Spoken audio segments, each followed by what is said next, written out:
are watching the number one podcast in the whole entire wrestling community, and I'm one of your hosts, Juanzo. And I'm your other host, Jean-Paul Black. Together we are Raw Break, and it is time to talk about Smackdown, Supersized Smackdown. They added another half hour, commercial free, just because they wanted to compete with like AEW Rampage. AEW counterattacked that, and they added like an hour of buying in. You know, a lot of more matches. They added like a match with like Danielson with Minoru Suzuki. They added also a match with like Tay Conti. They added also like Bobby Fish against like a jobber or something like that. So like the battle of who gets the ratings here. It happened. But like Paul says, you know, before we get on air, I think this show of SmackDown is just more of the same, just half more hour added to it. Probably the best match of the night was Becky Lynch and Sasha Banks. They actually did go, you know, to distance and stuff. Other than that, the show is still a little weak, and you know, we're just waiting for Crown Jewel. Yeah, you know, I mean, I did see on this show a couple matches I did enjoy, a couple segments, you know, interviews, whatever, you know, promos I did enjoy, but the stuff on the show that's bad is really bad, and you know, and the stuff that's good doesn't save this show. Yeah, I mean, yeah, it's good, but it's good for modern wrestling. It's not good like, oh man, this is great, I'm gonna want to watch this over again, you know, this is the best thing ever. No, you know, and it's really sucks when you take a show that's normally not that good and you make it even longer, and it's like, oh, you know, what is this? Hopefully not a sign of things to come. Yeah, it's true. It's true. So, like, you know, thank you so very much for being with us. Thank you for all the support that you give us, you know, when we do soccer, when we do wrestling. Thank you again, family. We love you, and we always want to keep delivering the best content possible. Don't forget, there you go. We have the NXT UK review also. That was yesterday. And that was Ilya Dragon of the Tsar reigns over, like, the A-Kid. Pretty good match. You know, maybe the only thing that was lacking was passion or intensity. You know, two baby faces going at it. But despite that, a pretty decent show with the return of the WWE Universe. There were crowds. Finally, in the UK. Yeah, and unfortunately, we said the crowd didn't really do too much, whether they were actual fans or just, you know, friends or family, you know, we don't know. But hopefully when they get full crowd in there and, you know, an actual nice arena, then, you know, maybe the crowd will be a little more lively. But, you know, still really good match. I enjoyed it. But go check out the review. Here are full thoughts. Exactly. So, like we mentioned, you know, Supersized Smackdown, we already mentioned half more hour. Show was opened by Edge. He got a good promo, also mentioning how, like, Seth Rollins, like, 7 years ago, like, he almost, like his neck, like, remember Seth Rollins almost, like, does the stomp when he was just, like, a guest on one of the Monday Night Raws.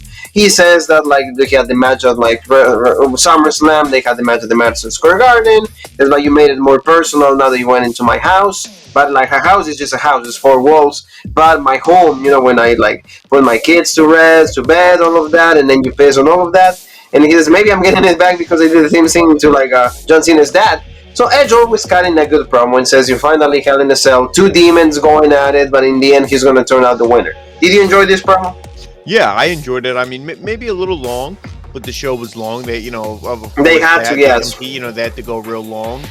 And each segment felt long, whether it was a good long or bad. But, you know, I like this. He's like, you know, you're not Edge light. You know, you're Seth freaking Rollins. He put Rollins over. Got you hyped for the match. We always say Edge is a great promo, so I enjoyed this. No, yeah, it was good. You know, this match is gonna happen, like we mentioned, like on Thursday. Crown Jewel is gonna be Seth Rollins against Edge, Hell in a Cell. And like I said, this is the only reason that this is happening is just because, you know, like probably the king of Saudi Arabia, he requested this type of match. I mean, they had to use a good rivalry here. So there you go. The one thing I'll say about this is pretty much just covers Crown Jewel in general, but I'm not going to say it about every match. I'll just say it here and then be done with it. Is a lot of these matches on this pay-per-view, I think, are really good and really, you know, are going to make for a good pay-per-view. But the fact that it's this Crown Jewel, it's this bullshit pay-per-view, we know it's just done for a lot of money. You know, not to get into the political aspects, but we know how that country is, and you know, even the way they treated the WWE talent when they were held hostage on the plane, and then they're like, no, we weren't, yeah. but we all know they were. You know, all the released talent, you know, that said, no, we were, it was bullshit. So, you know, I don't know. I don't like anything, you know, that has to do with Crown Jewel, any of those shows. So it just sucks that a lot of these good matches are taking place on this pay-per-view. They have to, like, deliver for the king. I mean, they got more money, and that's why at least they give us, like, the type of matches. Yep. Because based on that, this is based on the green. So let's talk about like Finn Balor. Like he is going to compete in the semifinal against Sami Zayn to be the king of the ring final. But you know how like the king of the ring feels like nothing. Feels like any other tournament that you will have in like not even on an indie show. I feel, like in the backyard, like wrestling on like your that on your because PlayStation. yeah, PlayStation, because it just has no feeling, no anything. It's just they bring this tournaments just because again the king probably requested like to use those type of names, and they have the match, and good promo by Finn Balor, Sami Zayn also doing the same thing. But again, Sami's not even allowed in Saudi Arabia for his background, so there you go. We knew that like he was not going to win or anything, but despite that, we got like an NXT takeover back in the day match, being pretty good, like going at it. Sami Zayn like showing that he can always wrestle good matches, but in the end, yeah, like that. That's our face. He'll never win. There was no reason for it. Blue Thunder Bomb. In the end, coup de grace, Finn Balor goes to the final. And like you said, we are hoping that at least he wins. He becomes the king of the ring, because if Xavier Woods wins, you know what? That will be a really slap to the face to like the professional wrestling fans of the WWE. No, and I think, Pat McAfee, I think he kind of spoiled, hopefully the results here. He, instead of calling Finn Balor the Prince during his entrance, he called him the King. And he's like, oh, or, I'm sure that's what he wants to, become the king. So I'm thinking Balor wins it. They brought him up from NXT. He didn't beat Roman Reigns in his first match. They beat the Demon right away. It's like, hey, you got to do something with this guy, because he's not going to get disrespected on the main roster again. If that's the case, he's going to leave. He's going to go to AEW, or he's going to go to New Japan or somewhere else. But, no, this was a 15-minute match. This was really good. I enjoyed it. Not even taking into account Sami Zayn not being able to go to Saudi Arabia. I thought the match was still, it was anybody's game until the end. You thought Sami Zayn was going to win. He countered the first coup de grace, but then eventually, the sling blade, the shotgun drop kick, eventually he went up.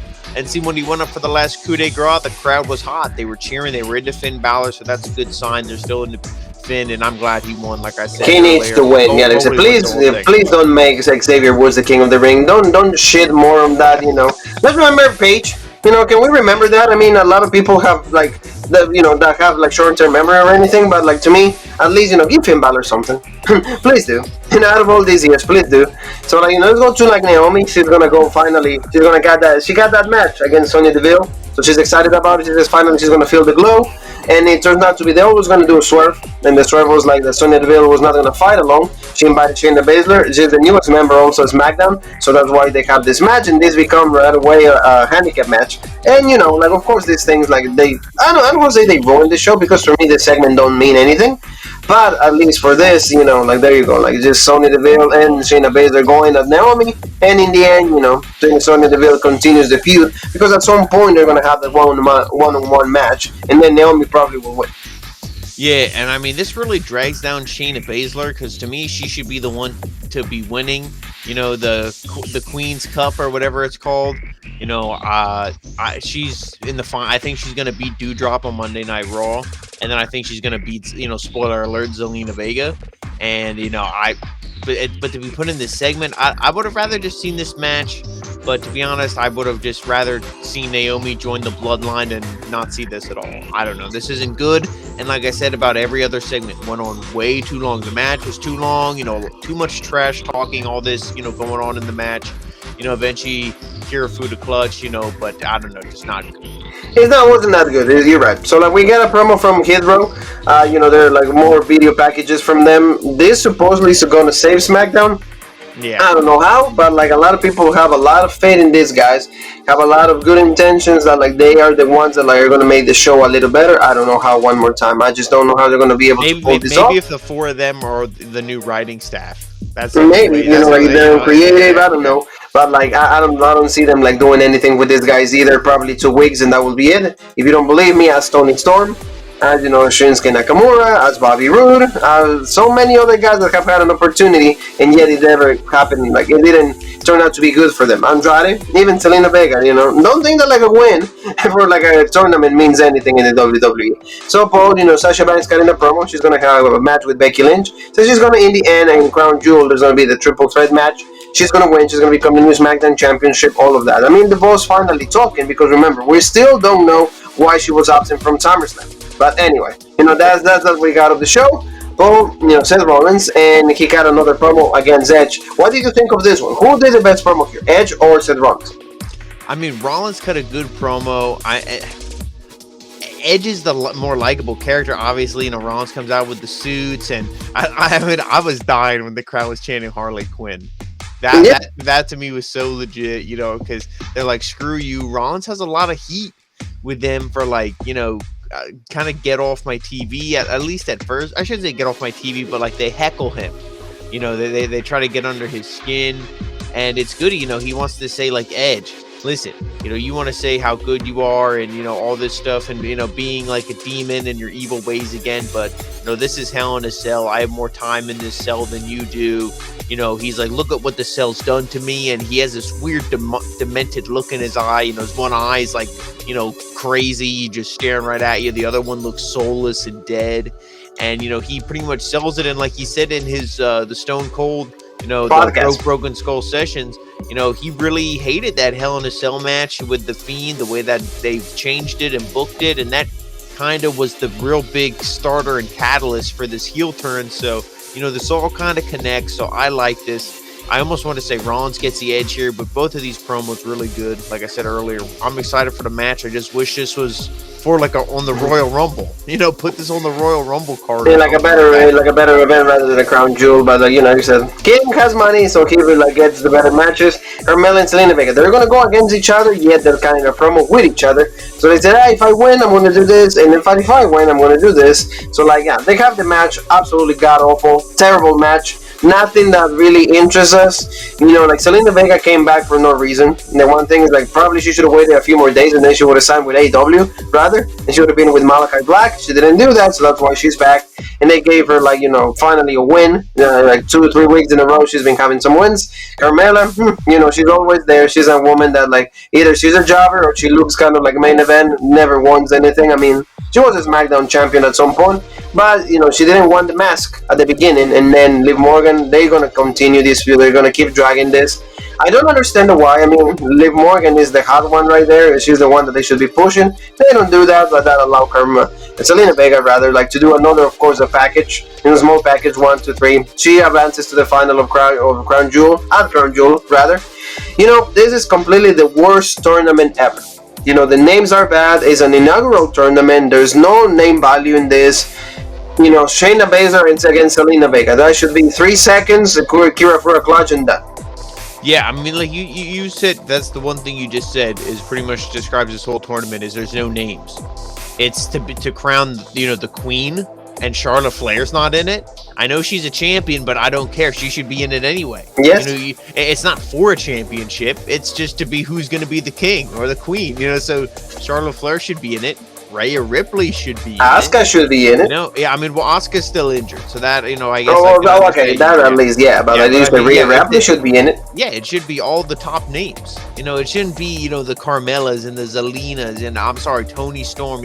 They're not, you can feature 1 or 2 of them, but you got to put in some top names to really sell this tournament. They didn't. The matches, added up, I think it was 6 minutes for the first 4 matches. So bullshit, nobody's into this, nobody cares. And it started out completely terrible. If you're going to do that, just don't have the tournament. Please don't have something that is actually more offensive. Like everybody is already noticing how much you don't care for it.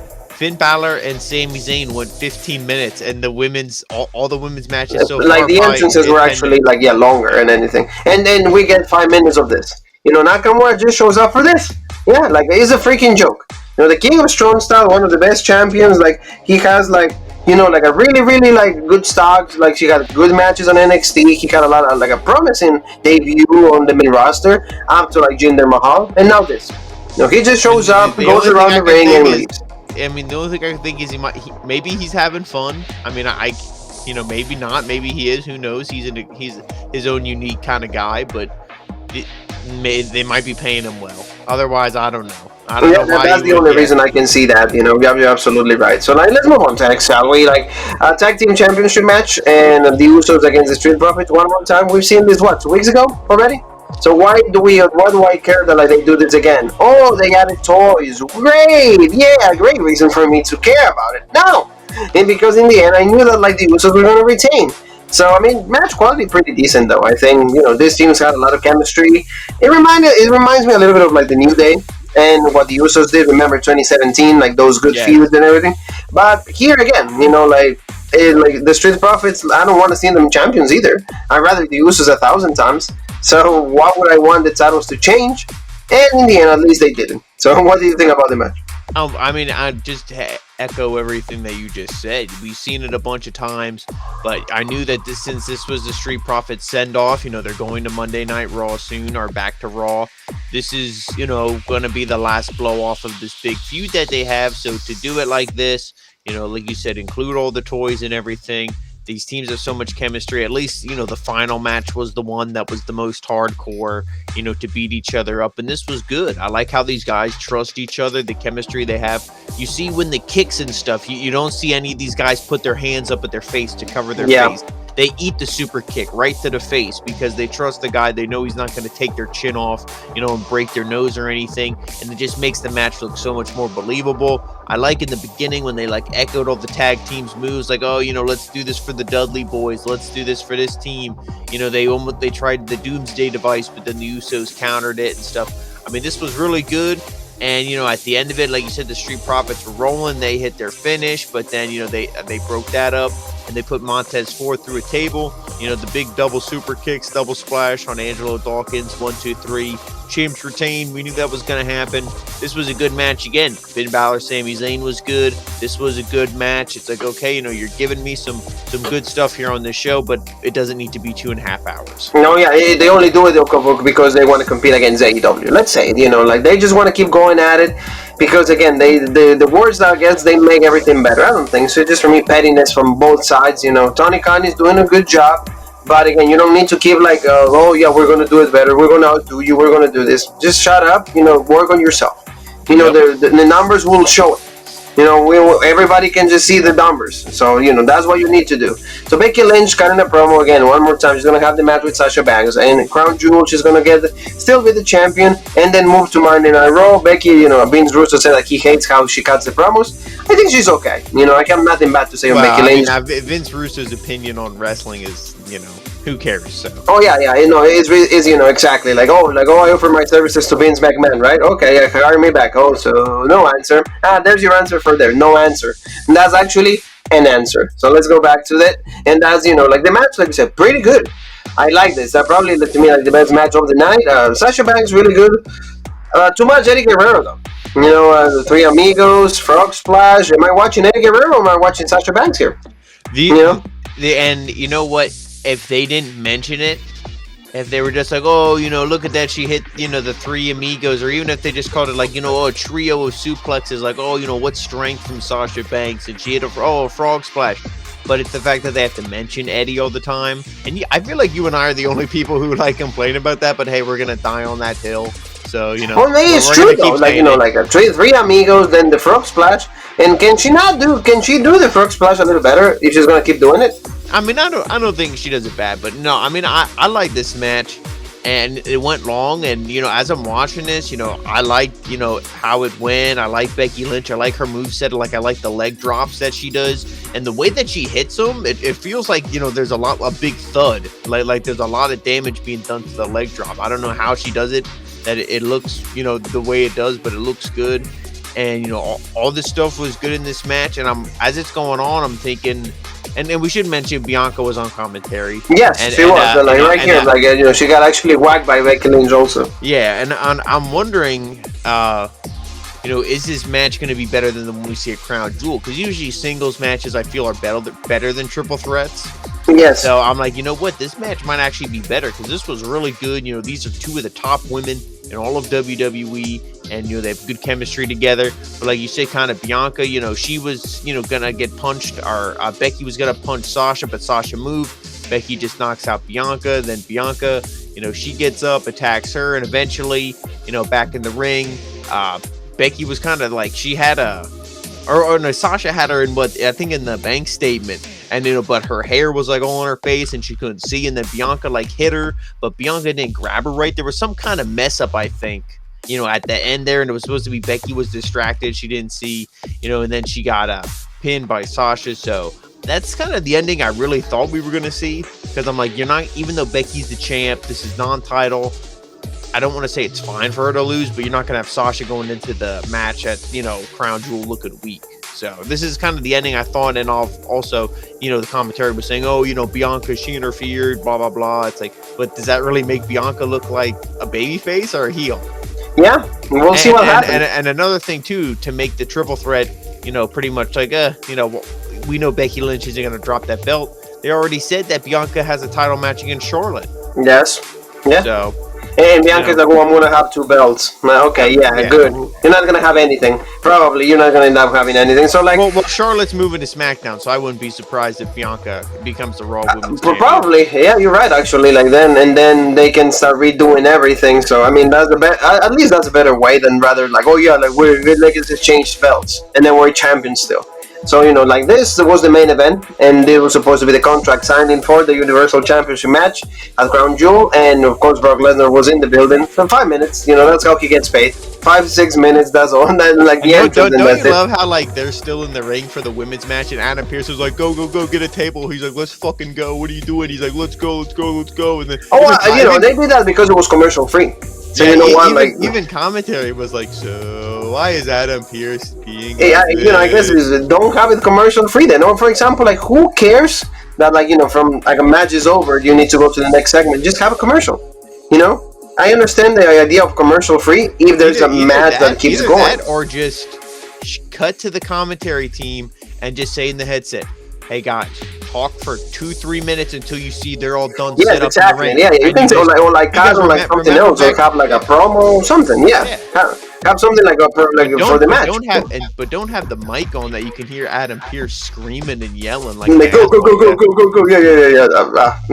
WWE guys, just because we gotta compete against AEW, and then you go like Brock Lesnar came out, Roman Reigns, and then you got to see Roman saying like, "You're a dumbass because you just signed without even reading the document. You just signed like the contract without even like paying attention to it." And Lesnar just goes, I did read it in the morning with my advocate Paul Heyman. So like, that was a good line though. That was like, great. That right there. So and in the end, Roman is like, oh my god. So like that's gonna be the main factor here. I think that like at this point we think that like Brock Lesnar is aligned with Paul Heyman, but in Crown Jewel, Paul Heyman is gonna show the loyalty for Roman Reigns, and that's what the match will end. And honestly, they keep the main story here. They've been trying to plant the seed the past couple weeks. Roman Reigns has held it for 400 some days. I believe it's 410 or 411, and they're like Brock Lesnar is like 513 or something like that, or 509. And they're like, they want, Roman Reigns to beat that. And obviously, if he holds it all the way to WrestleMania, he will beat that. So that's really what I think they're going to go for. They want him to beat Brock Lesnar's record, for the longest Universal title reign. And I think he's going to get it. But, the story is so intriguing here with Paul Heyman, because even if Roman still wins and he retains, maybe Heyman goes with Lesnar and they go to Monday Night Raw and they go after Big E, because we know Drew McIntyre's leaving. There's so much, because remember when Big E was always in Heyman's face making fun of him and laughing at him, "Oh, I'm going to cash in on your boy," and all this stuff. So maybe Heyman's going to get revenge. Who knows? This is all really good and I enjoy it. But what I said a couple minutes ago, the show didn't need to be 2.5 hours. You could have cut out a lot of the shit. Yeah, and it would have been a little better, but that's what it was. SmackDown. So thank you, family, for being with us one more time. Don't forget to subscribe, hit that bell for notifications, give the video a like, help us out to keep growing, help us out to keep reaching more audience. And don't forget, tomorrow we will be live just to do AEW, and we will cover Rampage, everything that happened on Rampage, the buy-in, and then Dynamite also. So we're going to do a whole night based on just AEW. So please join, comment, let us know what you guys feel, and where else can they find us, Paul? And guys, make sure you follow us, Rope Break on Facebook, the OG Rope Break on Twitter, Original Rope Break on Instagram, Twitch, and TikTok, and of course right here on YouTube, the home of the #1 podcast in the YouTube wrestling community, the Original Rope Break. And you and me have one more thing that is left to say, and that is...